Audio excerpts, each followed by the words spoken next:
Assalamualaikum warahmatullahi wabarakatuh.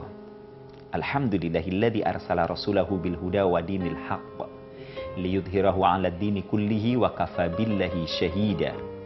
Asyhadu an la ilaha illallah wahdahu la syarikalah wa asyhadu anna Muhammadan 'abduhu wa rasuluhul mab'uulah la nabiyya ba'dah. Allahumma shalli wa sallim wa barik ala sayyidina Muhammadin wa ala alihi wa ashabihi ajma'in, amma ba'du.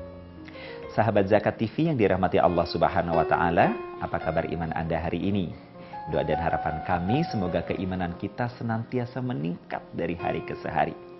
Apalagi jika kehidupan rumah tangga sudah memulai fase memasuki memiliki anak.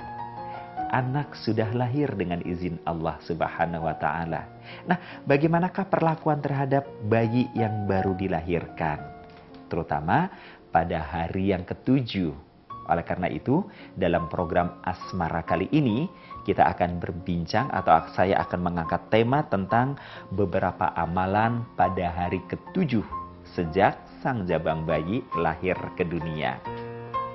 Siapapun Anda ketika status sudah meningkat dari suami menjadi ayah, dari istri menjadi ibu, ketika anak sudah lahir, pasti dong hampir setiap hari Anda akan mencermati perkembangan sang jabang bayi. Mulai dari matanya, geliat badannya, bahkan kecap bibirnya, hampir semua gerak-gerik sang jabang bayi tak lepas dari pantauan Anda. Bahkan sampai juga pada perkembangan fisiknya. Hari pertama lahir ditimbang, jangan-jangan hari ketiga juga sudah ditimbang. Hari ketujuh ada amalan-amalan yang harus kita lakukan. Bukan sekedar kita senang menatap, senang merawat sang jabang bayi saja. Tetapi Islam mensunnahkan kepada kita para orang tua sebagai tindak lanjut dari kita menyambut dan mentarbiah bayi kita, mendidik bayi kita. Yang harus kita lakukan pada hari ketujuh adalah memberikan nama yang baik.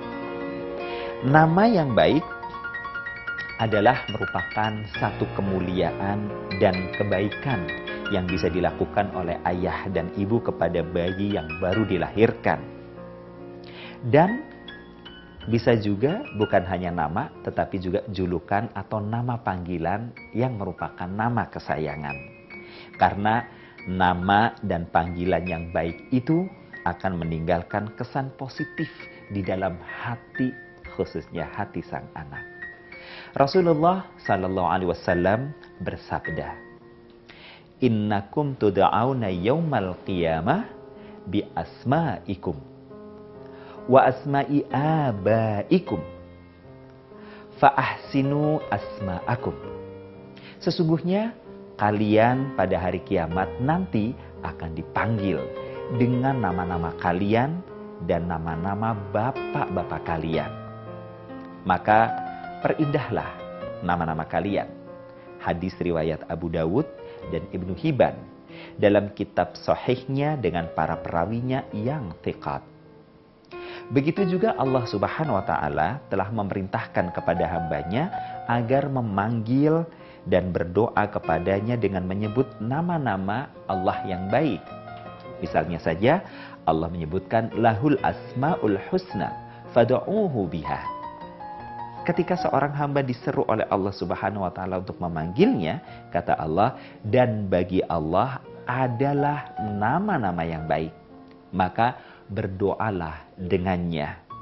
Quran surah Al-A'raf ayat 180. Bahkan sebagaimana juga Allah memerintahkan hambanya agar memanggil Allah dengan sifat-sifatnya yang mulia. Dalam surah Al-Isra ayat 10 artinya panggillah Allah atau panggil Ar-Rahman. Biasanya kalau bulan Ramadan, panggilan-panggilan ini sering kita dengar. Antara menyambut waktu sahur atau menyambut waktu berbuka. Masih ada yang ingat bagaimana lafaznya? Iya, lafaznya sederhana. Ya Arhamar Rahimin, irhamna. Wahai yang maha pengasih dan maha penyayang, kasih sayangilah hamba-Mu ini. Nah, Rasulullah SAW selalu memilih dan mengutamakan nama-nama yang baik untuk menamai anak-anaknya. Bahkan umatnya, kita diperbolehkan menamai anak-anak kita dengan nama Muhammad. Namun kita dilarang memberi nama kunyah atau julukan seperti kunyah beliau, yakni Abul Qasim. Sebagaimana sabdanya yang artinya, namailah anakmu dengan namaku dan janganlah memberinya kunyah dengan kunyahku. Maksudnya jangan memberikan julukan dengan julukan atau gelar yang dipakai oleh Rasulullah SAW. Karena aku adalah Qasim, pemberi bagian yang memberi bagian di antara kamu. Hadis riwayat Muslim dari Jabir radhiyallahu an. Maka hanya Sayyidina Ali saja yang diizinkan oleh beliau sallallahu alaihi wasallam untuk menamai dan menjuluki putranya seperti nama dan kunyah Rasulullah sallallahu alaihi wasallam.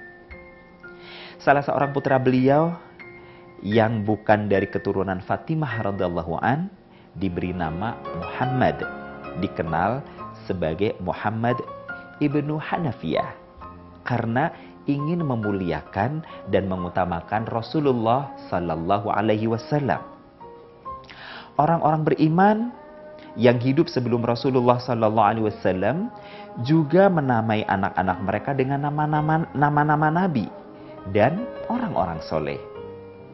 Sebagaimana sabda Rasulullah sallallahu alaihi wasallam, sesungguhnya mereka dahulu menamai anak-anak mereka dengan nama-nama nabi dan orang-orang soleh di antara mereka. Hadis riwayat Muslim dan Mughirah. Rasulullah sallallahu alaihi wasallam sendiri juga menamakan putranya dengan nama seorang nabi. Beliau bersabda, "Tadi malam telah lahir anak lelaki saya dan saya namai dengan nama bapak saya, yaitu Ibrahim." Pasti kita pernah mendengarnya ya, bahwa Rasulullah Sallallahu Alaihi Wasallam pernah berkesempatan mendapatkan seorang anak laki-laki, kemudian beliau memberi nama Ibrahim.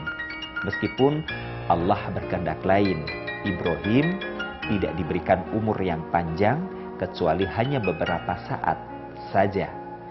Hadis riwayat Muslim dan Abu Dawud dari Anas radhiyallahu an. Rasulullah Sallallahu Alaihi Wasallam menambahkan sabdanya untuk kita semua. Namailah anak-anakmu dengan nama para nabi. Seperti apakah nama-nama para nabi yang dicintai oleh Allah Subhanahu wa taala? Akan kita lanjutkan selepas yang berikut ini.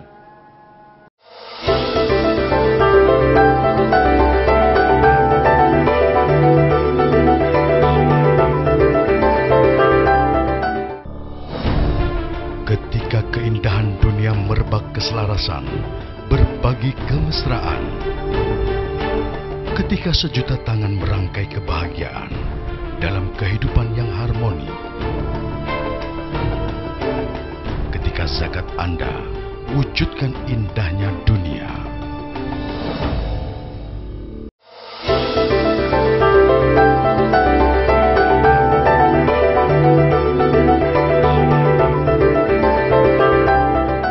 Sahabat Zakat TV yang dirahmati Allah Subhanahu wa taala, dalam segmen Asmara kali ini kita sedang berbincang tentang amalan yang harus dilakukan pada hari ke-7 kelahiran seorang anak bayi.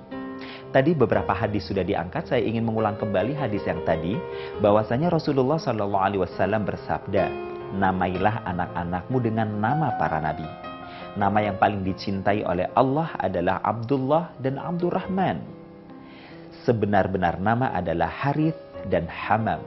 Dan seburuk-buruknya nama adalah Harb dan Murrah. Hadis riwayat Abu Dawud dan Nasa'i.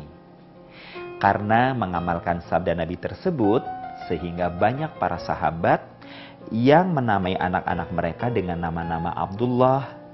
Bahkan Ibnu Salah mencatat ada 220 orang sahabat yang bernama Abdullah.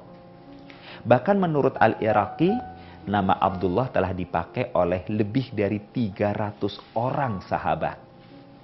Sementara itu, seorang sahabat yang mulia, Zubair bin Awam, beliau lebih memilih nama-nama para syuhada untuk menamai anak-anaknya dengan harapan anak mereka atau mereka kelak bisa mencapai derajat kesyahidan seperti para pendahulu yang namanya dipakai untuk menamai anak-anak Zubair bin Awam. Beliau berkata, Tolhah bin Ubaidillah menamai anak-anaknya dengan nama para nabi. Padahal setelah Muhammad sallallahu alaihi wasallam tidak ada lagi nabi. Namun saya lebih suka menamai anak-anak saya dengan nama para syuhada agar mereka bisa menginginkan mati syahid seperti para syuhada terdahulu sebelum mereka. Di antara nama-nama syuhada yang dipilih untuk menamai anak-anak Zubair bin Awam adalah Abdullah bin Jahsh, syahid pada perang Uhud. Mundir bin Amru al-Ansari dari Bani Sa'idah. Urwah bin Mas'ud at-Taqafi. Hamzah bin Abdul Muttalib, syahid pada perang Uhud. Ja'far bin Abi Thalib, syahid pada perang Mu'tah. Mus'ab bin Umair, pembawa panji perang dan syahid perang Uhud. Ubaidah bin Al-Harith, syahid pada perang Badar. Khalid bin Sa'id, syahid pada perang Marajus Sofar. Umar bin Sa'id, syahid pada perang Yarmuk. Sahabat Zakat TV, inilah nama-nama anak-anak dari sahabat Zubair bin Awam. Anda boleh menggunakannya juga.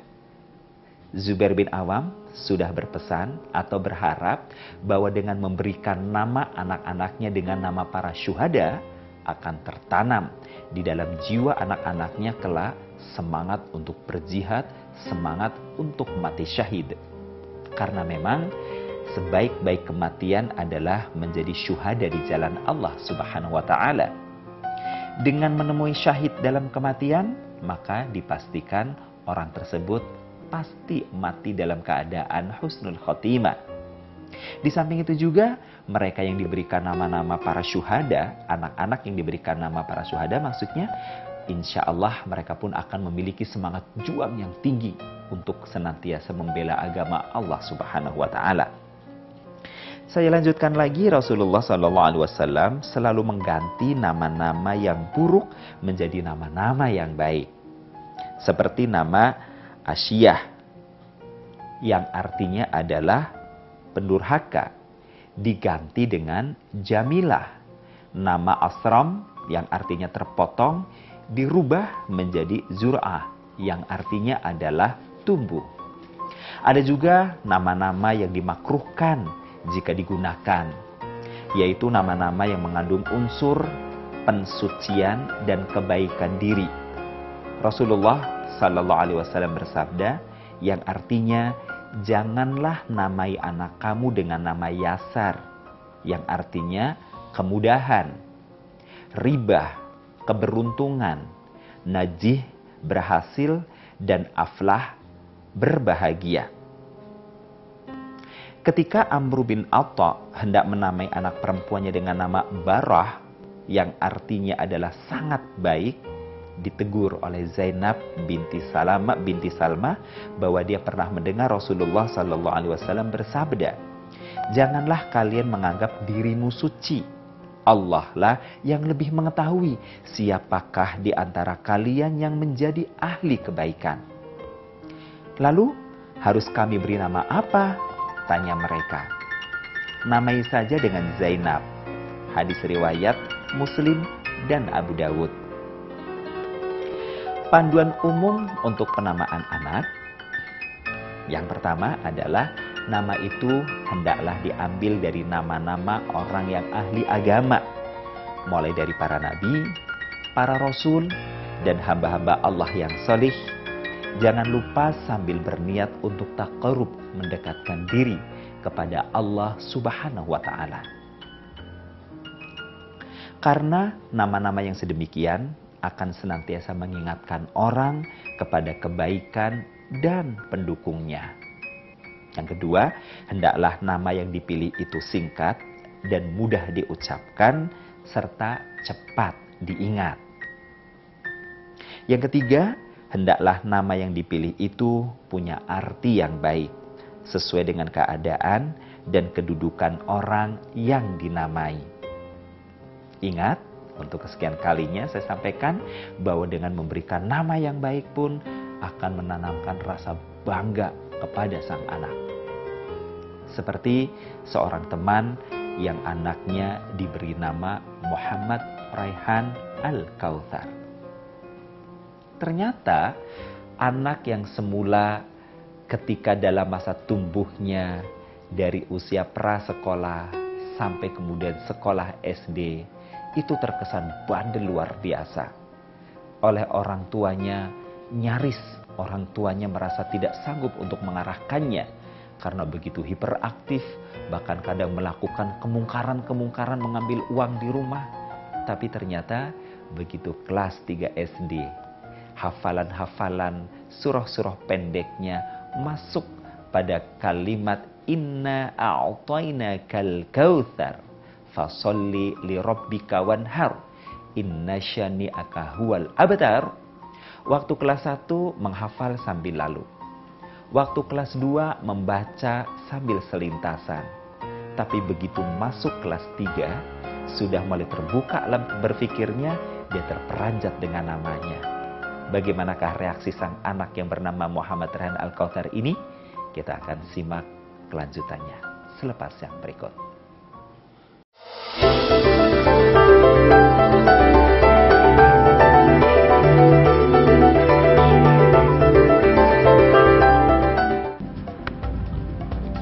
Semangat kemenangan harus berasal dari sportivitas yang datang dari hati. Saya Bambang Pamungkas, saya zakat di Dompet Duafa. Keluarga adalah sumber inspirasi saya. Kehangatannya datang dari hati. Saya Inneke Koesherawati, saya zakat di Dompet Duafa. Berbagi memudahkan rezeki, karena datang dari hati. Saya Ipo Santosa, zakat di Dompet Duafa. Dompet Duafa.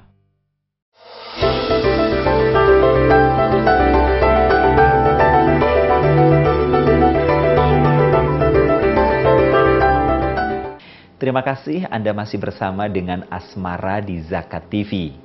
Di atas tadi sudah disebutkan bahwa ketika kita memberi nama yang baik kepada anak, ternyata akan menumbuhkan rasa kebanggaan yang luar biasa. Muhammad Raihan Al-Kautsar, ketika dia sudah menghafal surah Al-Kautsar, dia terperanjat, dia kaget, bahkan teman-temannya seisi kelas kemudian mengarahkan pandangan kepadanya dengan muka yang cukup takjub.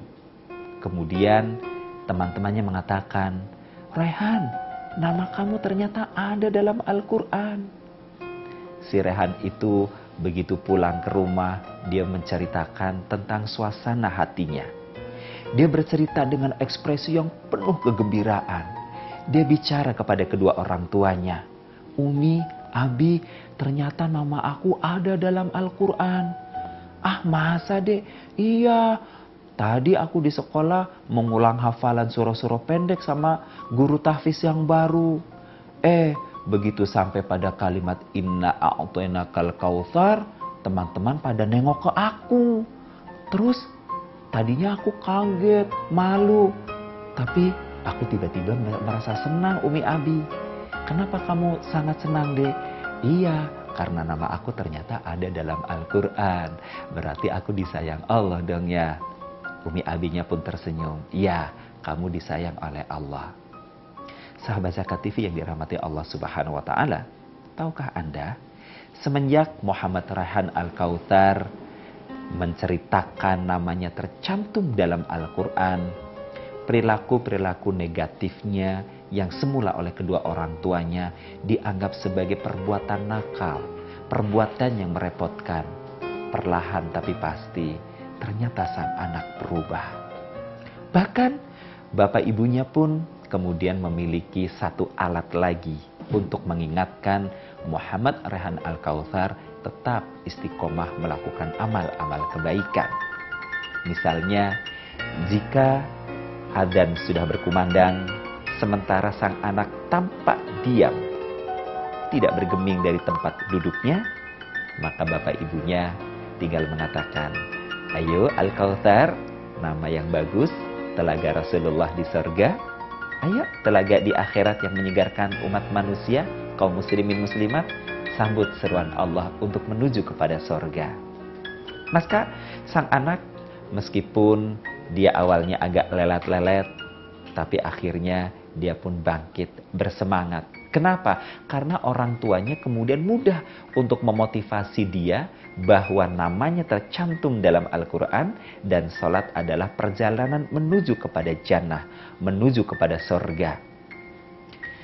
Ternyata nama, perilaku, dan amanat-amanat amalan yang kelak akan diemban oleh seorang anak ketika bertolak dari nama yang baik, terjadi sinergi yang kuat. Sang anak telah menemukan benang merah kebaikan antara dirinya, namanya, dan amanat amalan-amalannya, apalagi tertuang di dalam Al-Quran. Sehingga sang anak menjadi anak yang semakin istiqomah. Dalam usianya yang masih sangat belia, 4 tahun untuk anak-anak seusianya, akhirnya Muhammad Raihan Al-Kautsar betul-betul istiqomah melakukan sholat yang 5 waktu. Meskipun secara realitas lazimnya dunia anak-anak pasti ada rasa jenuh, ada rasa malas, ada rasa bosan, yang disitulah orang tua berperan untuk memberikan motivasi. Tetapi motivasi menjadi ringan untuk diberikan, mudah untuk disampaikan ketika memang sang anak dari sisi nama sudah memiliki dasar. Titik kebaikan itu mudah untuk diklik, dibangkitkan, kemudian digerakkan. Oleh karena itu, kalau kita ngambil contoh dari nama Muhammad Raihan Al-Kautsar ini adalah nama lengkap, nama yang baik. Panggilan kunyah atau panggilan kesayangannya adalah Raihan. Dengan nama Raihan yang menjadi panggilan kasih sayang, kita melafazkannya pun harus dengan fasih. Tidak bisa diubah-ubah dengan gaya-gaya yang bisa merubah makna. Mungkin di pertemuan yang lalu pernah saya sampaikan, jangan sampai nama Abdullah diubah lafaznya hanya karena kita ingin memberinya menjadi nama kasih sayang atau nama kunyah. Abdullah diganti menjadi Uwo. Uwo itu nama yang tidak bermakna, menyebabkan sang anak tidak memiliki motivasi yang baik. Kemudian pelafazan, kata teman-teman ahli psikologi, mereka mengatakan mengucapkan kalimat-kalimat dengan vokal, konsonan, artikulasi yang jelas kepada anak, apalagi panggilan nama, itu sangat berpengaruh untuk menanamkan sikap kejujuran. Bertolak dari pelafazan A, I, U, E, O dalam rangkaian sebuah kata jelas. Misalnya makan dengan kalimat makan, bukan dengan istilah ma'em. Kenapa? Karena makan adalah aktivitas makan. Memasukkan suap demi suap makanan atau benda yang boleh dikonsumsi melalui mulut. Dan jelas. Ketika diganti menjadi ma'em, membuat sang anak jadi cadel untuk mengucapkan lafaz-lafaz yang baik. Atau pertumbuhan artikulasinya menjadi lambat. Misalnya ketika huruf R harus jelas dibaca R, bukan dibaca dengan Y atau L. Ketika orang tua dengan lafaz Y atau L dipertahankan terus, membuat anak menjadi sulit untuk melafazkan huruf R. Dan secara psikologi berpotensi untuk mendidik anak gampang berbohong. Sahabat Zakat TV yang dirahmati Allah Subhanahu wa Ta'ala, ternyata dari sebuah nama yang pada ungkapan di luar Islam ada yang mengatakan apalah arti sebuah nama, di dalam Islam ternyata nama memiliki arti yang begitu dalam, memiliki makna yang begitu dahsyat. untuk kebaikan-kebaikan seorang anak, terkait dengan motivasinya, terkait dengan amalan-amalannya di masa yang akan datang. Memberikan nama yang buruk kepada anak sama saja sedang menanamkan, memberikan motivasi-motivasi yang buruk kepada sang anak. Tetapi memberikan nama yang baik kepada anak sama saja sedang menanamkan nilai-nilai kebaikan, memotivasi kebaikan-kebaikan. Dan jika diiringi dengan pendidikan-pendidikan yang baik, dikawal tumbuh kembangnya, maka kelak sang anak insya Allah akan menjadi anak yang baik atau anak yang soleh. Semoga anak kita menjadi anak yang soleh. Billahi taufiq wal hidayah. Wassalamualaikum warahmatullahi wabarakatuh.